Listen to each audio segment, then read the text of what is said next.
26, Mateus 26, versículo de número 75.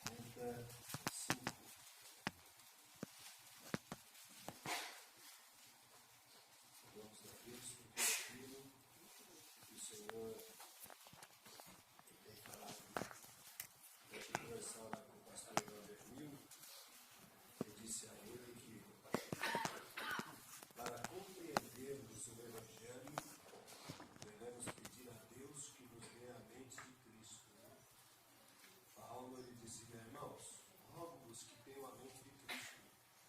Você nunca vai entender o amor de Deus, você nunca vai sentir a dor de Deus, nunca vai ter a misericórdia de Deus se você não tem a mente de Cristo. Quando Paulo disse, eu rogo para que Cristo seja gerado em vós, eu me lembro que a conversão do crente é como a gestação, que tem os seus processos. Dizermos que somos convertidos não é verdade. Nós se convertamos a cada dia. Paulo disse, se o grão de trigo cair no chão, não morrer, fica ele só. Mas se morrer, produz muito fruto. E ele mesmo diz, eu morro a cada dia. Quem está morrendo ainda? Diga amém.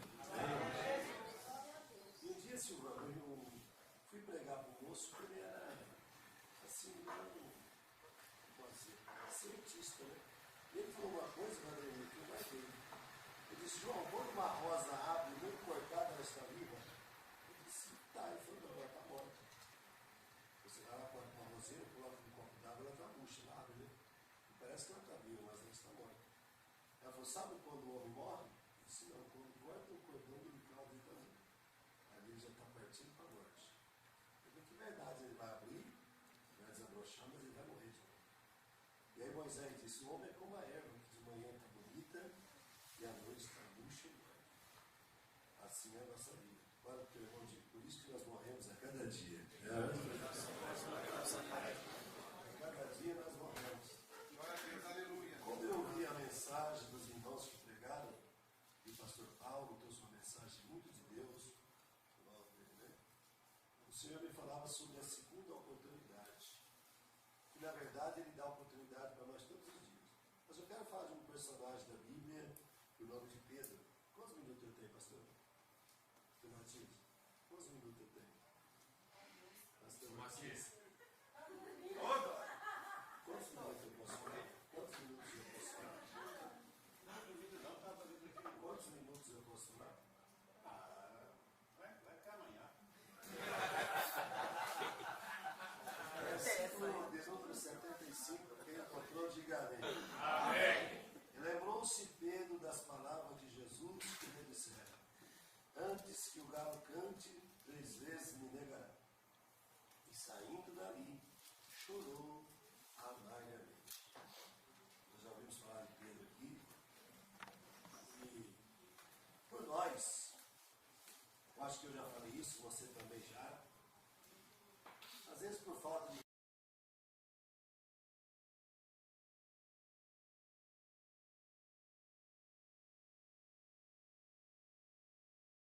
algum irmão valente na igreja, logo nos apelidamos ele de Pedro. Ah, Pedro, você está igual Pedro. Pedro era um homem cheio de defeito, que também tinha as suas virtudes. Quando nós falamos que Pedro cortou a orelha do mal, falamos isso quando achamos que alguém não é convertido e é nervoso ainda. Mas se refletimos com cuidado, Pedro era um homem nervoso, mas por uma causa de Cristo, né? Ele estava defendendo o seu Senhor. Ele simplesmente dizia, peraí, em Jesus ninguém vai colocar a mão. Vem colocando a mão no mestre, assim foi lá, cortou a orelha do mal, né? E Jesus disse, mete a espada na bainha, Pedro. Nós olhamos para Pedro e encontramos que Cesaré de Filipe foi o lugar onde Pedro tem uma revelação de Jesus. Quando Jesus pergunta para os discípulos e diz, quem vós dizeis que eu sou? E todo mundo sabe que um disse que era Jeremias, outro disse que era João Batista. E Pedro tem uma revelação e diz, tu és o Cristo, o Filho de Deus. E Jesus então chama Pedro de feliz, diz, ó Pedro, tu é um bem-aventurado, né? Mas no mesmo instante que Pedro é usado pelo Espírito, dali a pouco já é usado pelo demônio. Onde Jesus disse, é chegada a hora que o Filho do Homem é de ser entregue, Pedro então toma a frente e diz, não, Senhor, eu sou capaz de morrer em teu lugar. E Jesus olhou para Pedro e disse, aparta de mim, Satanás. Foi? Que serve de mim só para escravo. Então nós olhamos na vida de Pedro, encontramos virtudes e também encontramos os seus defeitos. Mas glória a Deus, né, irmão? Que Deus, Ele conhece o teu defeito, mas também conhece as suas virtudes. No mundo que nós vivemos, as pessoas olham mais os seus defeitos. No mundo espiritual, o Senhor enxerga o teu defeito, mas Ele também enxerga as tuas qualidades. E é por isso que nós estamos aqui nessa noite, porque se o Senhor olhar só para o teu defeito, você já estaria lá fora. Mas Ele conhece as tuas virtudes, porque Ele mesmo disse. Jesus que disse que Pedro um dia seria convertido. Ele disse, Pedro, hoje você não é muito crente não, mas quando você se converter, você vai contar para os teus irmãos. Então Jesus sabia que ele estava passando por um processo, irmão, que eu e você muitas vezes passamos. Quantas coisas você fez que hoje você não faz mais? Quantas palavras você usou em cima de um púlpito que hoje você não usa mais?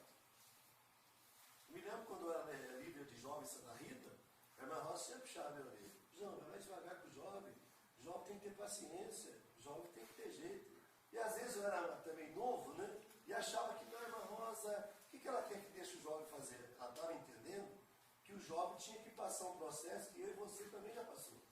Às vezes nós olhamos lá, eu tenho a minha filha, que tem 17 anos, né? E ela, às vezes, tem um rapaz que gosta dela, ele liga lá, fica conversando, eu digo, desliga que sempre está tarde. E ela logo diz para mim, o senhor também não namorou?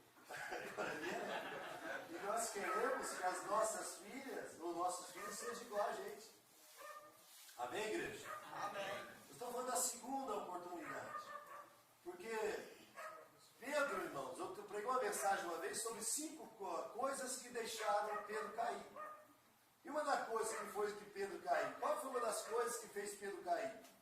Ele era um homem que achou autossuficiente. Quando Jesus disse, eu vou morrer, ele disse, não, eu vou morrer no teu lugar.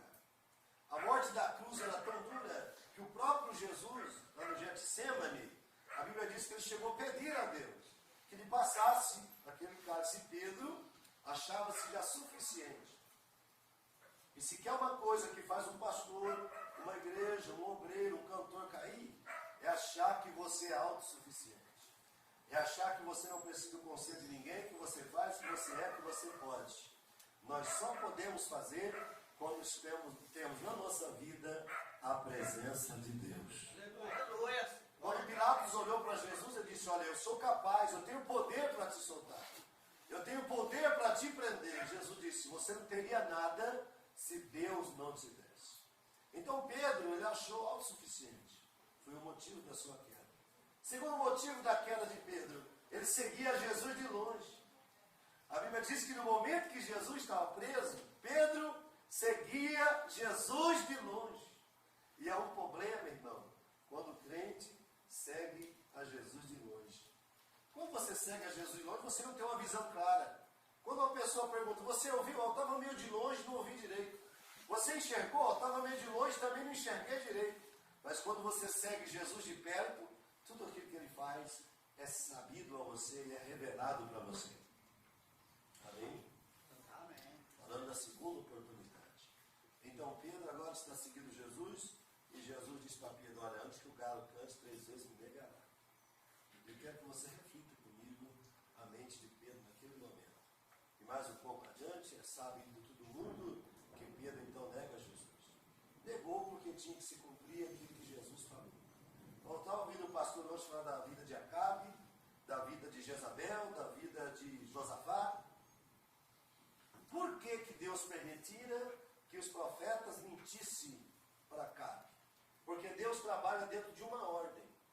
E é sabido dos irmãos que Acabe, ele matara um servo de Deus chamado Nabote. E quando ele mata Nabote, há uma profecia de Deus para ele. Onde os cães lamberam o sangue de Nabote, lá lamberam o teu. Então Deus tinha que criar uma situação para pegar Acabe na contramão. Porque bobeira e loucura do homem é achar que engana Deus. A Bíblia diz que Deus pega um sábio na sua astúcia, Diante de Deus ninguém escapa, irmão. Deus é sábio, muito mais ligeiro que qualquer um pensa. Quando o homem pensa que está enganando a Deus, ele está caindo no anzol de Deus, porque Deus é tremendo. Levante a tua mão e dá glória a Deus. Glória a Deus. Então tudo aquilo se cumpriu na vida de Acabe, porque Deus estava trabalhando. Deus permitiu o espírito do mal profetizar contra ele. Deus permitiu aquilo. E na vida de Pedro, por que Pedro negou Jesus? Porque Jesus falou. Como que ele não ia negar se Jesus dissera, antes que o galo cante, 3 vezes me negará? Então tinha que se cumprir a palavra de Deus. E se cumpriu mesmo. Pedro nega Jesus 3 vezes, o galo canta. Mas naquele momento, irmãos, o que passa na mente de Pedro? A Bíblia diz aqui que ele se lembrou das palavras de Deus. Uma coisa que o homem tem que entender, no momento da sua queda, como o pastor Paulo falou, no momento do seu fracasso, ele tem que se lembrar da palavra de Deus. Ele tem que se lembrar que o mundo está aí para te matar. Ele tem que lembrar que o homem está aí para destruir você. Mas ele tem que lembrar que a palavra de Deus, ela é poderosa para te limpar. Ele tem que entender que a palavra de Deus é fiel para te levantar.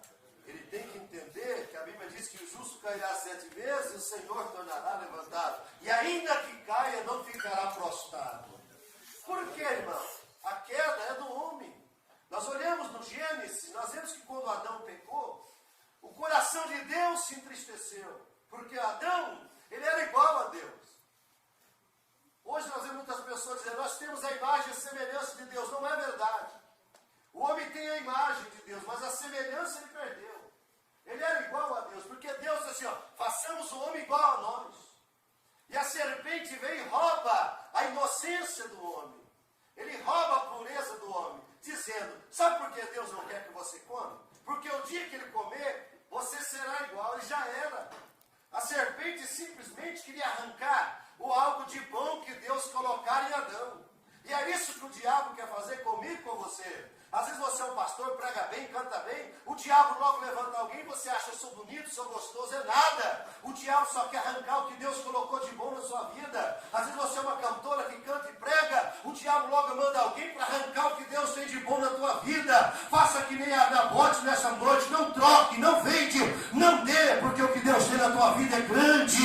Levante a tua mão e diga glória para ele. E Adão, então, a Bíblia diz que Adão peca, Eva peca, e a primeira coisa que Adão fez, se escondeu de Deus. Adão estava com vergonha de Deus. E assim que acontece, Caim também, quando peca, a Bíblia diz que ele foge, e ele diz, fugitivo sou e vagabundo serei, a minha maldade é muito grande. Caim estava dizendo, o meu pecado é muito grande, mas o Deus bom, o Deus misericordioso diz, Caim, se tu fizeres o bem, eu te aceito de volta, Caim. Aleluia. Olha para o teu irmão, diga, Deus quer te dar mais uma oportunidade. Fala, e Adão então está escondido. Adão está escondido no jardim e ouve a voz de Deus que diz, Adão, onde você está? E Adão logo responde, eu estou aqui, Senhor, escondido. Deus pergunta a Adão, por que você está escondido? Porque eu estou nu. E quem fez você ver que estava nu? O meu pecado, Senhor. Eu pequei, Eva pecou, a serpente nos enganou e nós estamos agora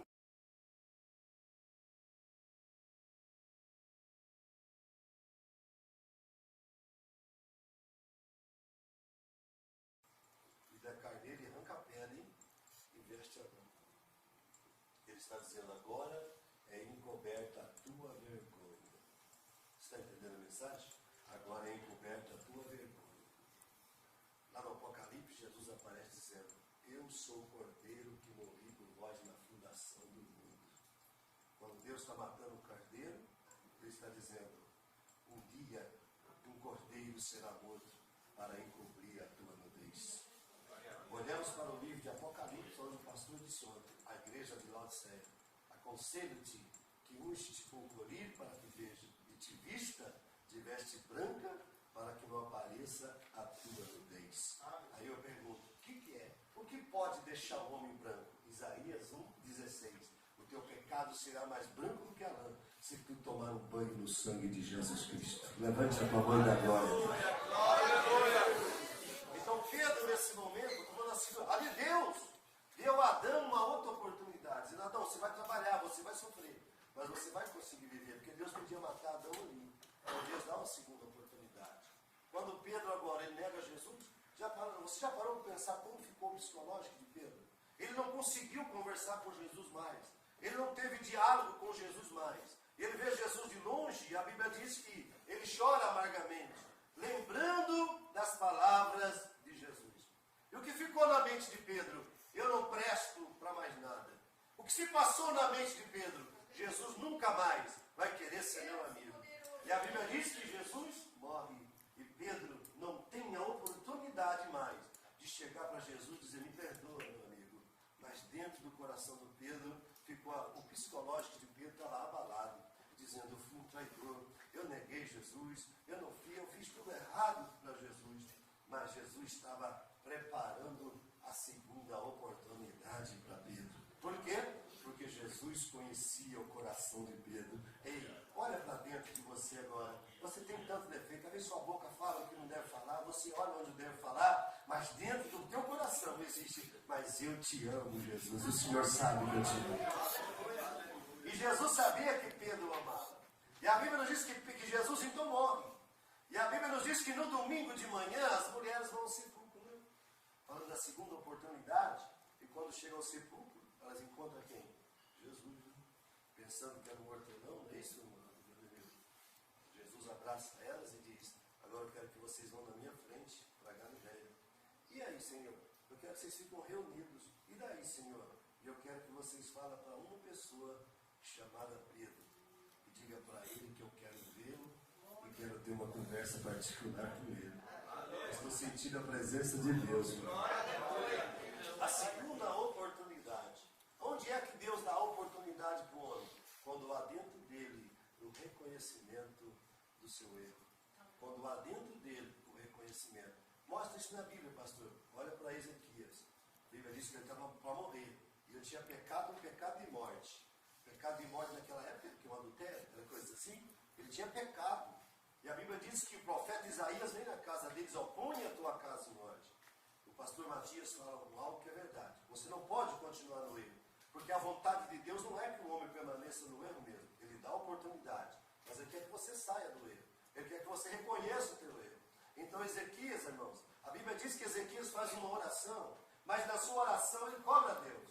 Na sua oração ele questiona a Deus. Ele fala, Deus, lembra que um dia eu fui fiel. Lembra que um dia eu andei na tua presença. Hoje eu estou caído. Mas um dia eu te amei de verdade. Me dá uma oportunidade que eu quero me levantar. E a Bíblia diz que ele olha para a parede, chora. O profeta vai indo embora. Deus fala, volta. Ele diz para Ezequias que eu ouvi a oração e o choro dele e vou acrescentar 15 anos de vida na sua vida. Olha para o teu irmão, diga, Deus quer te acrescentar vida, irmão, quer te dar. Ei, irmão, queremos saber como Deus é?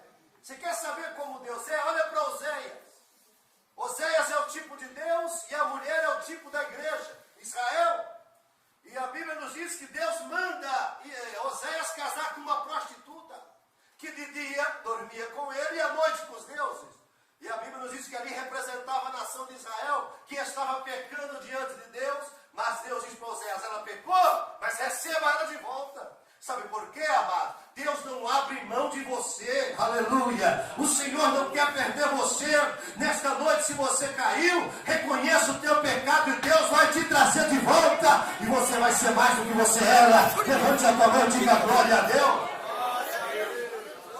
Olha para Oséias. A Bíblia diz que Deus acrescenta e não usa.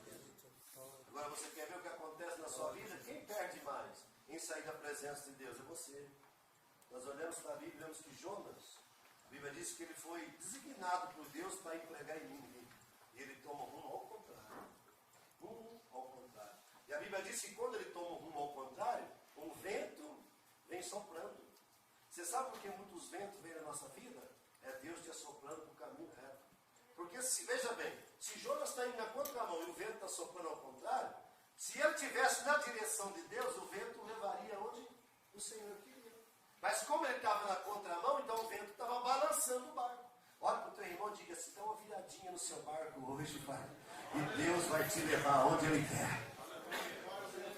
Aleluia. E a Bíblia nos diz então que quando Jonas está lá, aí ele obedeceu. Porque fizeram 5 perguntas para Jonas. Quantas perguntas? Primeiro, quem és tu?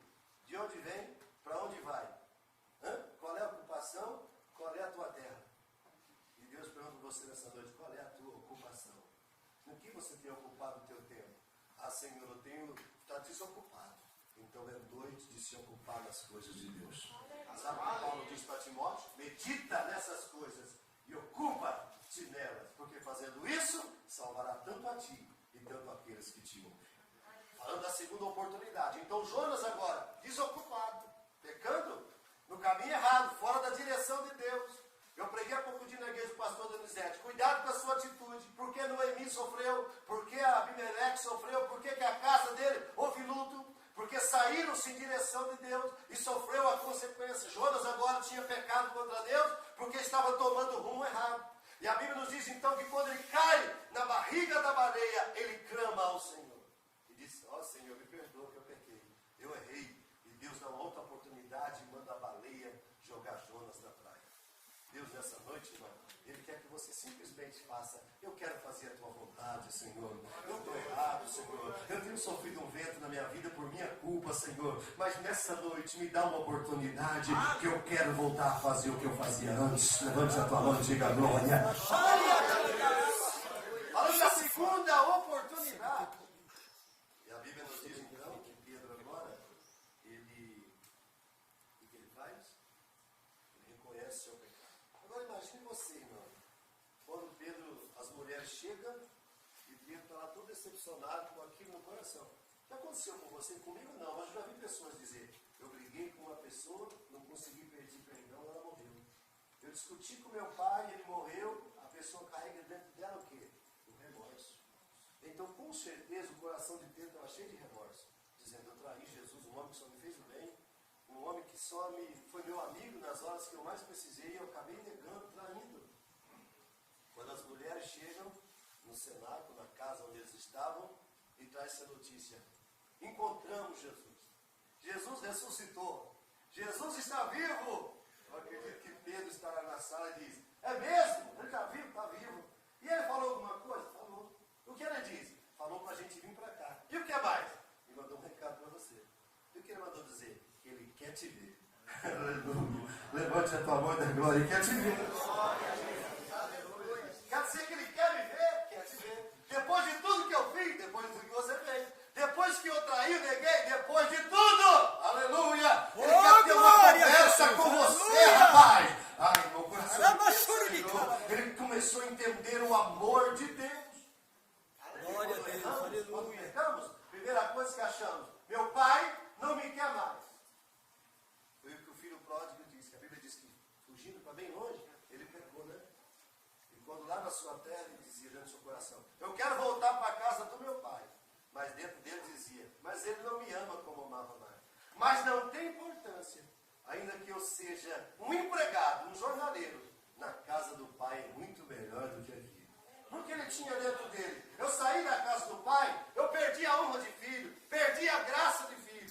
Só que a Bíblia diz, irmãos, e eu acredito que o dia que ele saiu, o pai disse, deixa a sandália dele aí, deixa a roupa dele aí, deixa tudo dele aí, porque ele foi, mas um dia ele vai voltar. Levante a tua mão e dá glória a Deus. Glória a Deus. Conta-se até uma ilustração.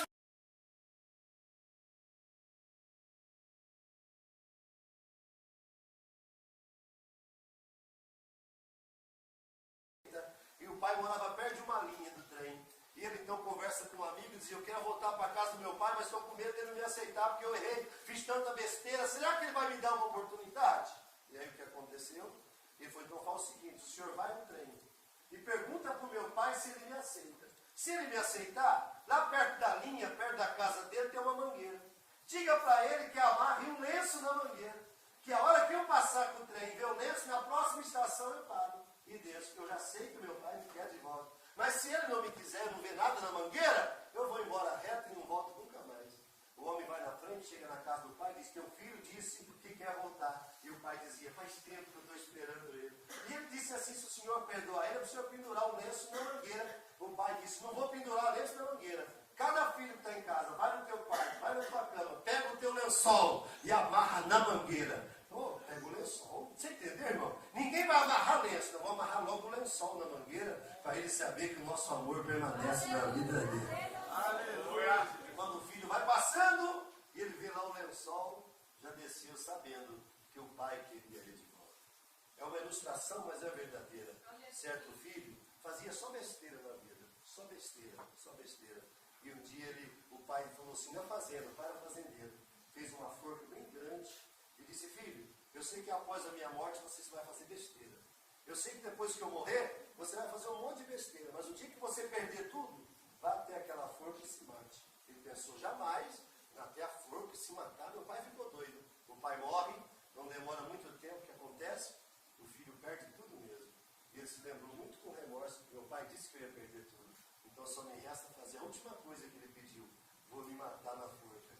E ele vai lá na forca, se pendura, a hora que ele pendura, a forca quebra e era de oco. E dentro do oco tinha diamantes e ouro. E letra escrito, eu sabia que você ia perder tudo, mas hoje há uma oportunidade nova na tua vida. Levante a tua mão e dá glória a Deus. Hoje é uma oportunidade nova na tua vida. E quando Pedro, então, ele vem voltando, que Jesus quer ver ele, Jesus logo encontra Pedro.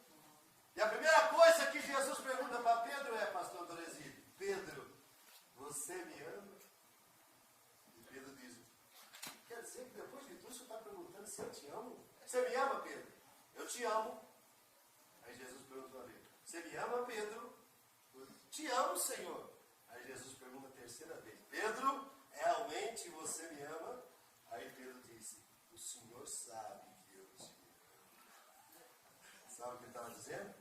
Eu pude ter um monte de falha, mas o meu coração o Senhor conhece.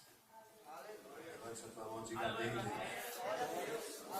Você é cheio de defeitos, completamente sua. Certo dia um presbítero chegou no pastor da igreja e falou, pastor, quero entregar minha carteirinha. Por quê? Porque eu estou sendo tentado por uma mulher e eu acho que eu vou cair.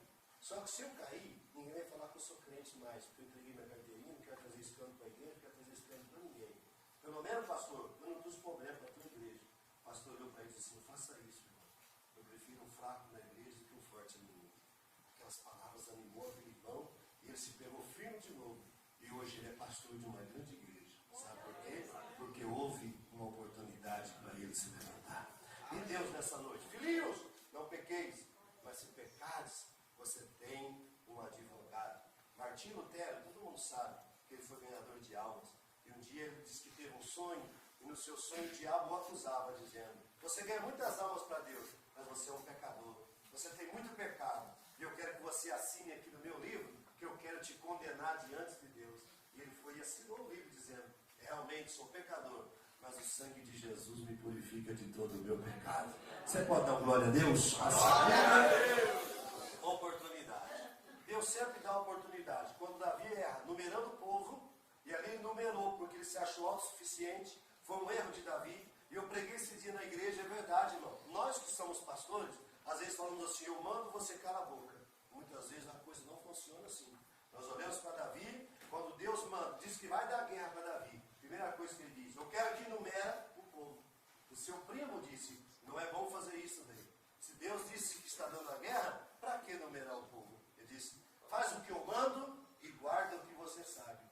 Joabe dizia, esse não é o caminho. Se Deus está dizendo que vai dar guerra, pode ser com 10, pode ser com 20, pode ser com 30. Quando o Senhor fala, a guerra está na tua mão e a vitória é tua. Mas a Bíblia diz que Davi, então, deixa de ouvir o conselho e numera o povo. Quando o povo é numerado, a Bíblia diz que Davi percebe que tinha pecado. Mas Deus queria dar uma oportunidade para Davi. E manda o profeta lá dizendo, Davi, tem duas coisas para você escolher. Onde você quer cair? Ou três. Você quer cair na mão do homem, na mão do diabo, do inimigo ou na mão de Deus? Aí Davi disse, se eu cair na mão do homem, ele vai me destruir. Se eu cair na mão do diabo, ele vai acabar comigo. Ele diz, mas se eu cair na mão de Deus, ele vai me amassar, ele vai me quebrar, mas ele vai me dar uma oportunidade para se levantar de novo. Aí sabe o que Davi disse? Eu quero cair na mão de Deus, porque Deus é cheio de misericórdia.